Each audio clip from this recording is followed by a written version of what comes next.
Uf, un libro así me hubiera cambiado la vida.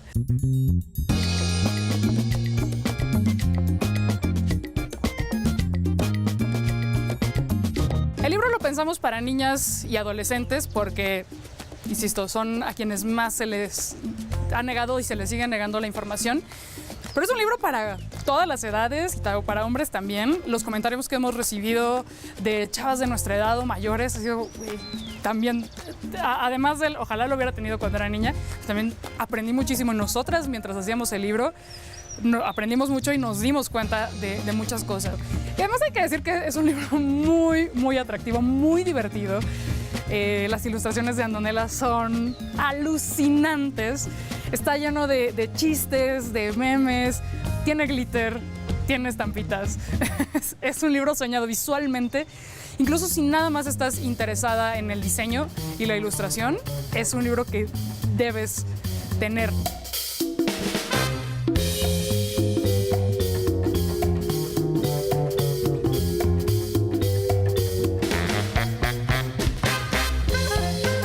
Queríamos darle herramientas a las nuevas generaciones para que no tuvieran que vivir lo que nosotras, o que por lo menos entendieran que no era su culpa y que pudieran enfrentarlo de una forma más efectiva. Pero nos dimos cuenta de que no solo existía ese tema pendiente, sino que eran muchos más, y que en esa discusión nos dimos cuenta de que había material y potencial para hacer un libro de todos esos temas que sistemáticamente se nos ha negado la información, se nos ha mentido, se nos ha dado información sesgada, llena de prejuicios, cosas que siguen siendo un tabú. No puede ser que lo eran mientras nosotras crecíamos y que lo sigan siendo, sobre todo fuera de nuestro entorno inmediato, citadino, clase mediero, sino que allá afuera es todavía más conservador y más controlado lo que le llega a las niñas. Entonces dijimos, vamos a cubrirlo de glitter y vamos a compartir todo esto que hemos aprendido. Es muy injusto que nos lo quedemos para nosotras. Entonces, en tu cuerpo hablamos de todo lo que se te pueda ocurrir, desde la anatomía, que igual nos dicen, cierra las piernas, no te veas ahí, como que nadie nunca ha visto su vulva, ¿no? Entonces invitamos a las niñas a que agarren un espejo y vean lo que hay. Y también decir, todos los cuerpos son diferentes y es muy injusto que nos quieran meter en un molde a todas. Hablamos también de drogas y alcohol, con una perspectiva de reducción de daños, porque este acercamiento gubernamental que se ha dado en la región abstencionista no funciona.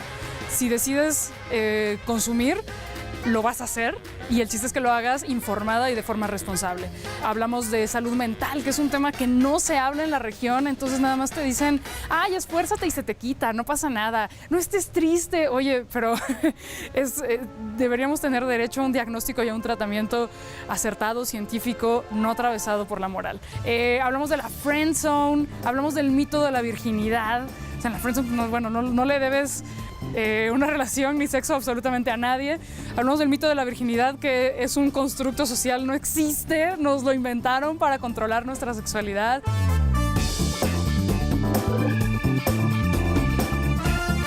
Y por último, en Tú contra el mundo, hablamos del sistema adultista, de cómo se discrimina sistemáticamente a niñas y jóvenes, y niños y jóvenes también, y de cómo los adultos somos unas personas horribles que hemos construido este mundo. ¿Con qué cara les vamos a venir a decir, ustedes no entienden, ustedes no tienen derechos? De verdad, es horrible, y es una promesa que yo me hice cuando era niña, que iba a hacer algo para revertir un poco esas injusticias que vivíamos las niñas y que se siguen viviendo. Hablamos de bullying y hablamos de la palabra prohibida, feminismo, porque era muy necesario, qué horror que siga siendo necesario, hacer una guía explicando qué es el feminismo, qué no es, tomando los mitos más comunes y los comentarios más comunes al respecto, como es que las feminazis sí son unas exageradas, o como cuál es la exageración de reclamar nuestros derechos fundamentales. Y damos algunas ideas de cómo puedes canalizar esa frustración y esa rabia de lo que seguramente estás viviendo, a organizarte y hacer algo para cambiar tu comunidad y el mundo.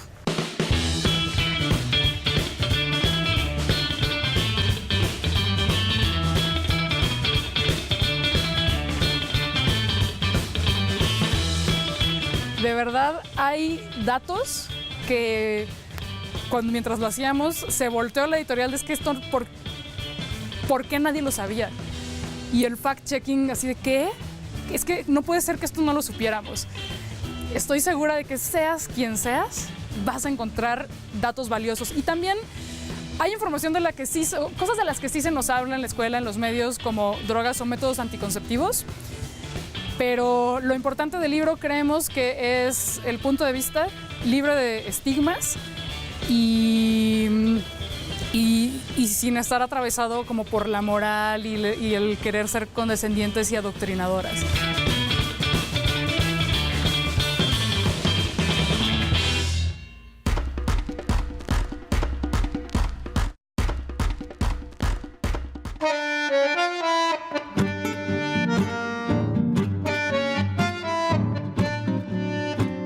El campesino nuestro, empíricamente, él dice, cuando uno lo entrevistaba, entonces él me decía a mí, ve hombre, lo que pasa es que yo canto mucha música caliente, pero también canto fría.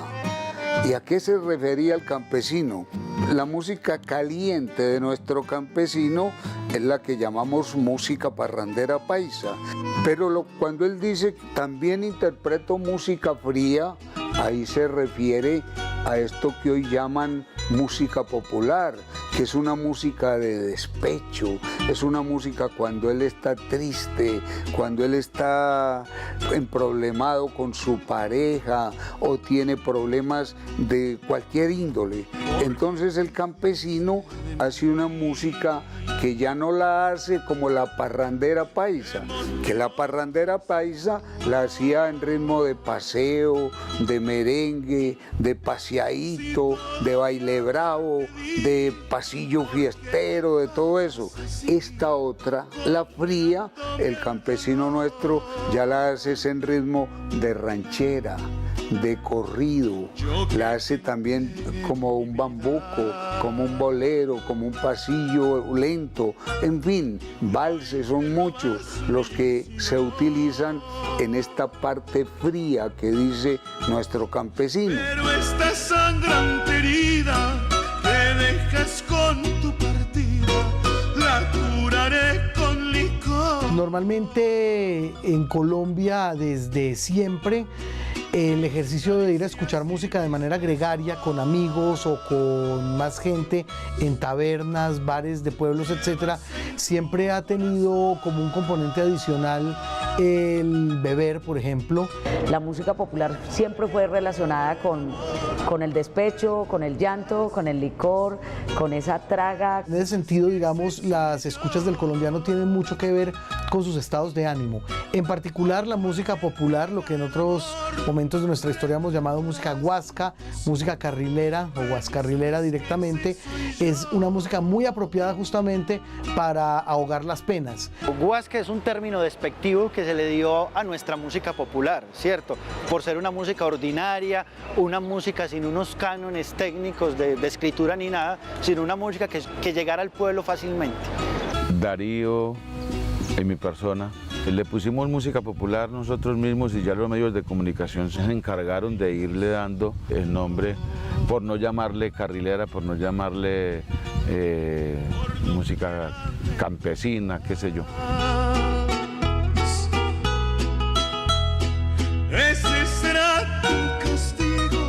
El nacimiento de la música popular en Colombia es prácticamente paralelo al nacimiento de la industria discográfica, es decir, desde que hay discos en Colombia se puede empezar a hablar ya de una tradición de música popular proveniente del interior del país, que se puede situar geográficamente mucho mejor en el departamento de Antioquia y el Viejo Caldas, básicamente los grandes consumidores de esta música.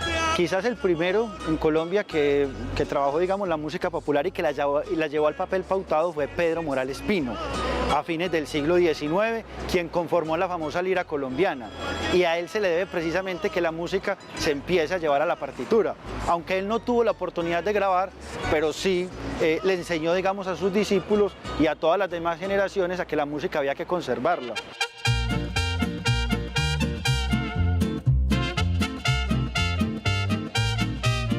Después de Pedro Morales Pino, comenzaron una serie de grabaciones que se hicieron en Estados Unidos con destino a Colombia en los años 10, en los años 20 y en los años 30. Precisamente en el año 30 es el punto de quiebre importante para la música popular que llamamos actualmente, o música guasca o música de carrilera.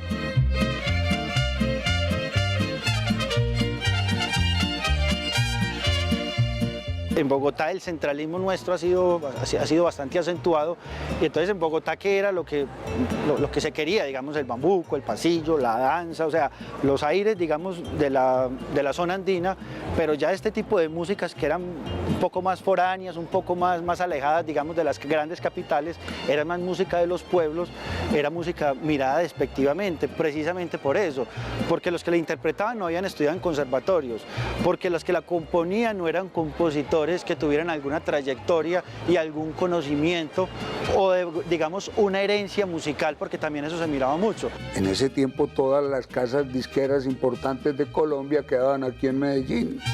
Entonces esas casas disqueras oyen a esos campesinos y con canciones rancheras y corridos nuevos que no se conocían en México. Y entonces eso era una mina. Y empezaron a grabarles. Ya se miró desde un lado más comercial, se empezó a mirar esa industria fonográfica, y que ahí viene un cuento muy interesante, y es precisamente el punto de quiebre, es el nacimiento de la industria fonográfica colombiana. Cuando nace Fuentes en Cartagena, Vergara en Bogotá, Sonolux y Codiscos y Silver en Medellín, Victoria en Cali, que todas nacen entre fines de los años 40 y comienzos de los años 50.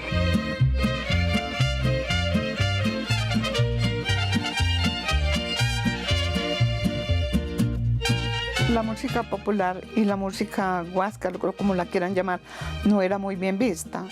Anteriormente, la música popular se creía que era un género específicamente creado para que le llegara a gente adulta, a gente de estratos bajos y a gente de ciudades pequeñas o poblaciones.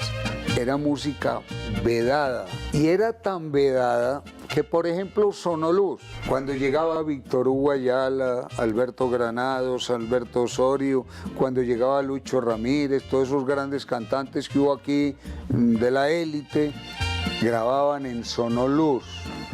Pero si iba un montañero de estos a grabar, no lo sacaban en Sonolux. Sonolux tenía un sello, Lira, que ahí era donde grababan los montañeros. Entonces no aparecía Sonolux prensando esas cosas, sino Lira. Pero era la misma Sonolux, que no les gustaba sacar todas esas montañeradas, entre comillas, no las querían sacar en el sello pues que ellos tenían.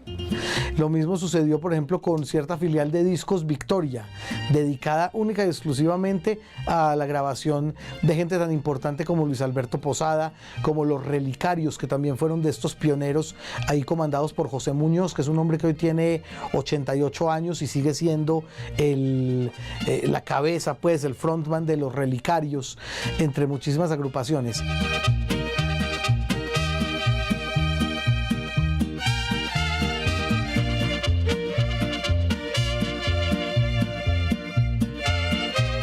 Con el nacimiento precisamente de la industria fonográfica colombiana, comienzan a surgir una serie de intérpretes de este tipo de música que se convirtieron, digámoslo así, como en los papás o los referentes más importantes para interpretarla. La música se distribuía en bares, tanto urbanos como rurales, y en el ambiente de lo rural era muy común que existiera una tabernita en las estaciones de tren que había cuando Colombia era un país ferroviario.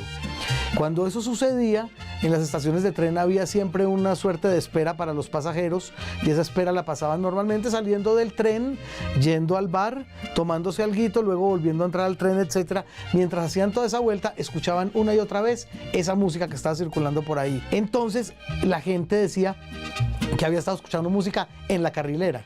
Eso deriva en que esa música se empieza a llamar música de carrilera, que es básicamente la primera denominación que se le da.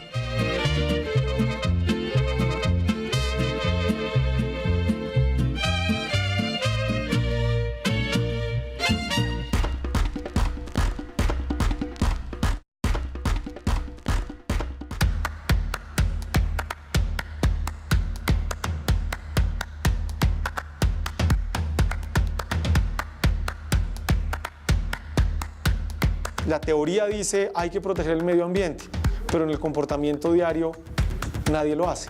En Colombia el problema no es falta de agua, es la calidad del agua para el consumo humano. La naturaleza no necesita del hombre, pero el hombre sí necesita de las naturalezas para sobrevivir. Y este es un país absolutamente inexplorado, es decir, lo estamos destruyendo sin conocerlo. O sea, es que es lógico que Colombia sea el país de la biodiversidad a nivel planetario.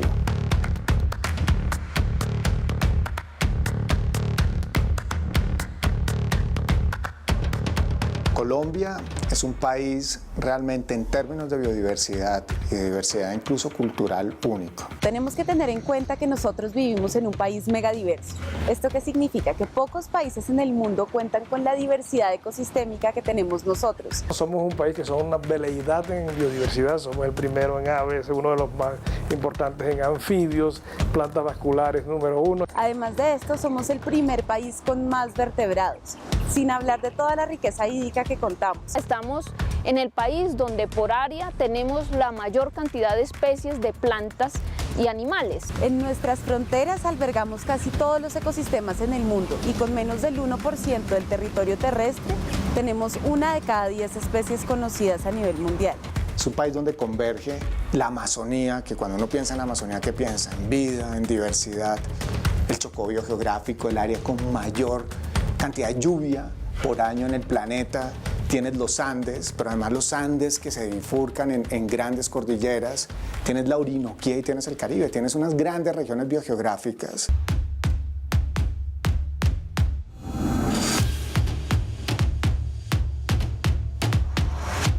Todo el tiempo estamos hablando sobre la biodiversidad que hay en Colombia, sobre la riqueza en naturaleza que tenemos, cultural que tenemos, toda la cuestión. Pero tenemos unas muy altas tasas de deforestación que van creciendo año a año. Cada vez que salimos a campo a una grabación, salimos motivados. Y cuando volvemos, salimos un poco como decepcionados, ¿no? Sobre todo cuando vuelves a un sitio después de varios años. Tenemos un índice de emisiones que cada vez va más para arriba. Ahí es donde más te das cuenta, porque, oiga, aquí no había un bosque, no, ya no existe. Oiga, este río está peor, este río está más contaminado. Además, tenemos un aprovechamiento inadecuado y exhaustivo de nuestros recursos naturales, lo cual ha puesto en riesgo nuestro derecho al ambiente sano y nuestro derecho al agua. Y cuando tú ves, por ejemplo, que viene el fenómeno del Niño y hay una sequía tremenda, las poblaciones más vulnerables son las poblaciones que más han perdido sus ecosistemas.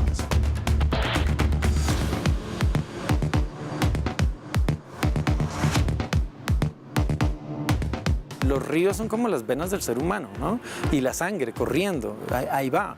Y cuando tú cortas en un punto, te vas a ver afectado. Tu brazo se va a ver afectado si cortas acá. Tenemos más de 700 ríos, más de 7 cuencas. Tenemos la Sierra Nevada de Santa Marta, que es un ecosistema único. Pero pues el río fluye, ¿no? Entonces la excusa es como, no, nosotros estamos contaminando esta parte, pero es que el río fluye. Entonces todo va a fluir, entonces termina contaminando todo. Los páramos son unos ecosistemas estratégicos en Colombia que prestan unos servicios únicos.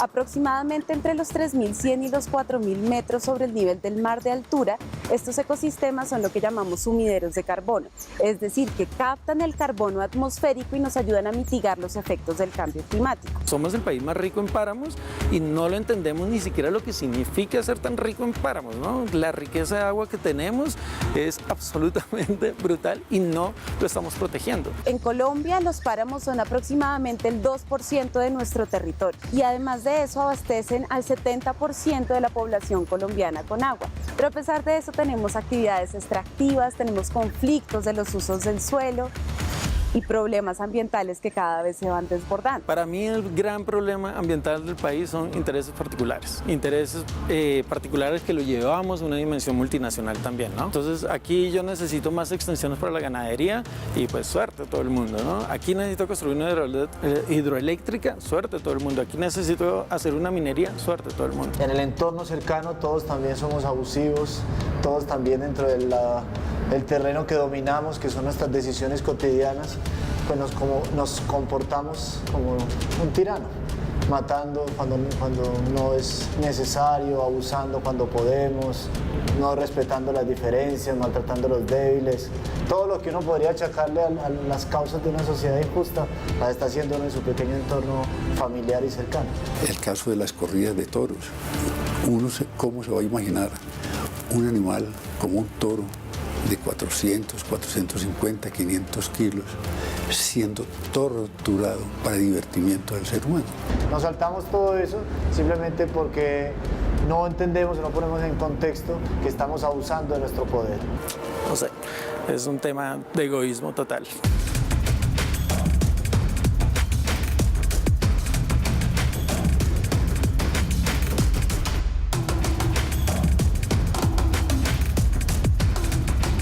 Nosotros tenemos la legislación más linda de Latinoamérica, que es la Constitución Verde, que se llama, que es la Ley 99 y 93, y la misma Constitución Política.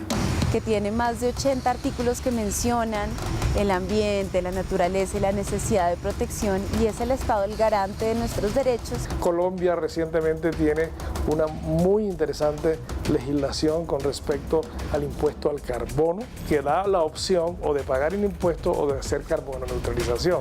Desafortunadamente, como en todo, no ha avanzado en la velocidad que debía ser. Estamos en el penoso puesto de ser el tercer país donde más difícil es ser defensor y defensora del ambiente. A la gente en los territorios los están matando por defender el agua, por defender su tierra. Entonces, además de ser crueles con la población, son crueles con el medio ambiente, son crueles con el país y son egoístas en todo sentido, solo piensan en el bolsillo personal de cada uno. La planeación ambiental en Colombia se ha dado a partir del licenciamiento ambiental. Ha sido más una planeación minero-energética, donde después entramos a remediar los daños ambientales. Pero lo chistoso de esto es que no ha sido a través del cumplimiento de la Constitución que se ha llegado a la protección de los ecosistemas. Todo ha sido a través de imposiciones judiciales. Estamos acostumbrados, sobre todo en Colombia y Latinoamérica, que la política está muy inundada de corrupción, entonces ahí es muy difícil lograr que se generen procesos y que se generen cambios si la gente ya no cree en eso. Pero mientras tanto, Colombia parece que va en otra dirección. Mientras el mundo está en plena de la descarbonización, nosotros seguimos dando licencias por 20 años más a las empresas extractivas de carbón.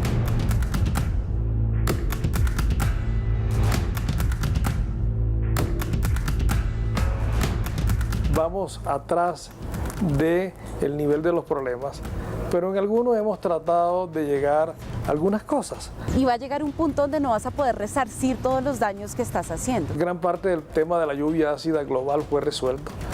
El tema de la capa de ozono, mediante convenios multilaterales, se ha logrado disminuir un poco.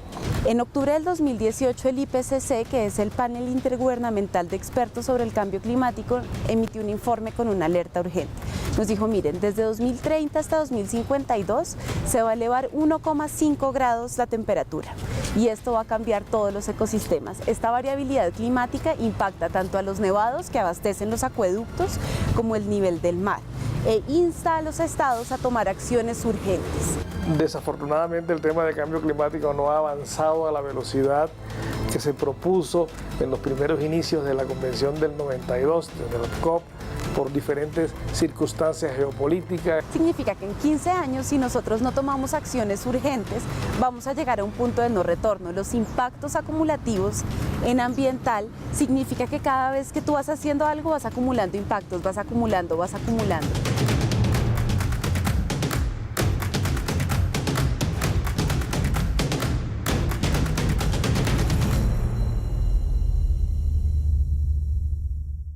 Cuando piensas en los Andes, está la mayor cantidad de la población, una cuenca como la del Cauca Magdalena, tan fundamental, pero que recoge el resultado del 80% de la población del país, contaminada, deforestada, con grandes obras de infraestructura, pues que estamos viendo los problemas, no sé, lo vemos permanentemente con el recurso pesquero, lo vemos con la biodiversidad, lo vemos desde diferentes perspectivas también. ¿Cuál es la aplicabilidad práctica de reconocer derechos a la naturaleza?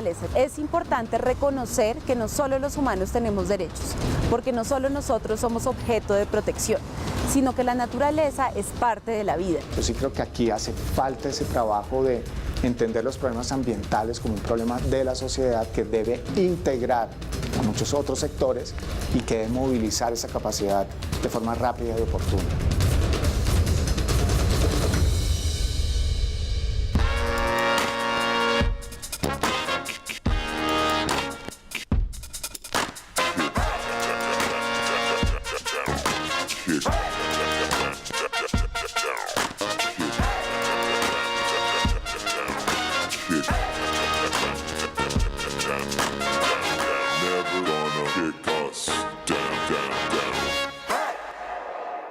Este programa fue financiado a través de los recursos del Fondo para el Desarrollo de la Televisión y los Contenidos de la Autoridad Nacional de Televisión.